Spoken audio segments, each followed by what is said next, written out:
89.8. Karibu sana kwenye kipindi cha Paza Sauti, ambapo hii leo tutaangazia madhara ya ukeketaji na mbinu za kuwalinda watoto wa kike. Tuko na wageni hapa studio. Tuko na manusura ukeketaji ambaye anaitwa Rehema Marwa, lakini kumbuka msikilizaji, hili si jina lake halisi. Tuko na baba mzazi anaitwa John Marwa, naye pia si jina lake halisi, lakini pia tuna mwanasheria Lamtey, mzee wa mila Chacha, afisa kutoka dawati la jinsia Kopro Juma Saidi atatuonyesha kabisa masuala ya kisheria yamekaaje hapo kwenye masuala haya ya ukeketaji. Moja kwa moja ni kukaribisha ushiriki nasi kwa 0782623362. Lakini kabla hatujaenda mbele, tumekwambia kwamba tunazungumzia madhara ya ukeketaji, lakini kwa bahati nzuri leo tunaye manusura ambaye yeye alifanikiwa kujikwamua kwenye swala la ukeketaji. Sasa tutapata historia yake kidogo, ni kwa nini yeye alipataje mbinu ama alipataje msaada hadi akawa ametoka kwenye hiyo changamoto ya ukeketaji. Karibu sana, utuambie ulifanikiwaje kupata msaada na ukajiondoa kwenye swala hili la ukeketaji? Asante sana mtangazaji. Mimi kipindi ambacho hii hali inajitokeza nyumbani ni kwamba tulikuwa tunapata elimu shuleni mara ya kwanza.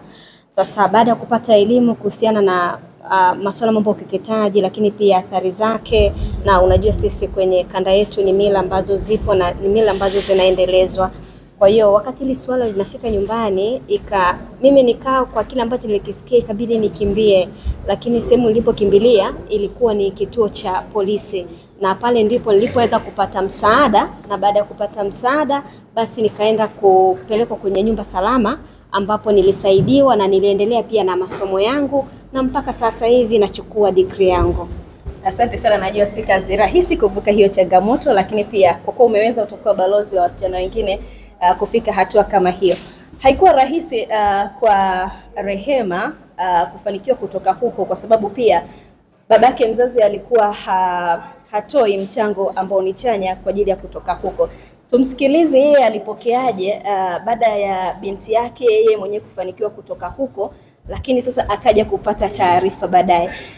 Baba mzazi, karibu, tuambie ulipokeaje jitihada za binti yako kukwepa ukeketaji? Kwanza kabisa sisi nilikuwa tunatimiza wajibu wa mila yetu na desturi. Kwa hiyo baada ya binti yangu kukimbia, mimi nilifuatwa nyumbani, nikaenda polisi. Nilipofika polisi wakanieleza, nikawaambia kuhusiana na mila yetu, lakini dawati la jinsia pale polisi walinipa elimu na hawakuniruhusu kunikabidhi mtoto wangu. Wakampeleka kwenye kituo ambapo mpaka sasa ninashukuru amesoma mpaka sasa, ana degree, na ninawashauri wazazi wenzangu kuwa mila ya ukeketaji wanaweza na wenyewe wakaachana nayo, kwa sababu ina faida mtoto asipokeketwa.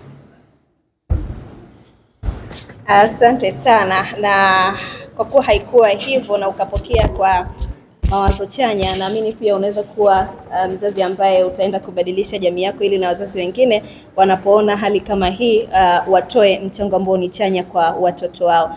Halikadhalika tunafahamu hili swala linaenda kimila, na hii ni mila ambayo imekuwa ikitekelezwa kwa miaka kadhaa hivi sasa. Mashirika mbalimbali yamefanya jitihada za kuwabadilisha wazee wa mila kutoka huko na kuja kwenye jamii ambayo tunahitaji mabinti ambao hawajafanyiwa ukeketaji. Tunaye mzee wa mila ambaye yeye hapo mwanzo alikuwa haamini kwamba hili swala tutaliachaje kimila, lakini yeye amekuwa ni mchango mkubwa sana kwenye jamii kusaidia wazee wa mila wenzake kubadilika na kutoka kwenye mfumo huo wa ukeketaji. Karibu sana, utuambie kwanza ilikuwaje mpaka ukaingia kwenye jamii ya watu ambao sasa wanapinga swala la ukeketaji na kuwasaidia watu wengine kwenye jamii yako. Ni kushukuru sana mtangazaji.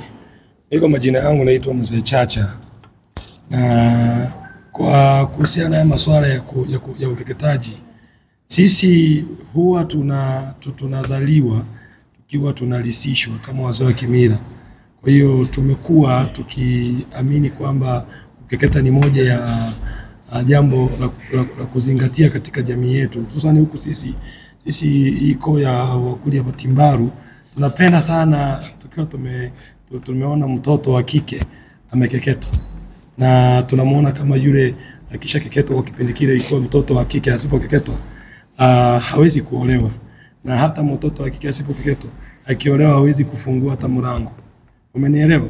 Sasa sisi tulikuwa tunahamasisha haya mambo yaweze kwenda vizuri kabisa, kwa sababu mtoto wa kike kama hajakeketwa inakuwa ni ngumu kabisa kufungua mlango, lakini pia hata kufanya vitu vingine.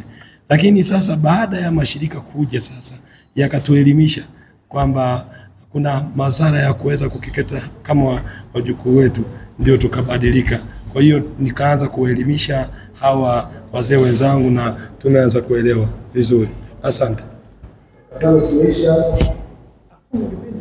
Funga. Asante sana msikilizaji kwa kuwa umefuatilia kipindi hiki na umesikia namna gani ambavyo unaweza kuisaidia jamii yako kwa ajili ya kuondokana na hili swala la ukeketaji. Nashukuru sana na washukuru pia wote ambao wametoa meseji zenu, na kipindi kijacho tutaendelea na wataalamu wengine hapa studio kwa ajili ya kuendelea kuangalia ni kwa namna gani ambavyo tutaepuka madhara ya ukeketaji. Kumbuka mimi ni Esther Baraka kutoka Maisha FM. Nikutakia usikivu mzuri wa vipindi vinavyoendelea kutoka hapa studio.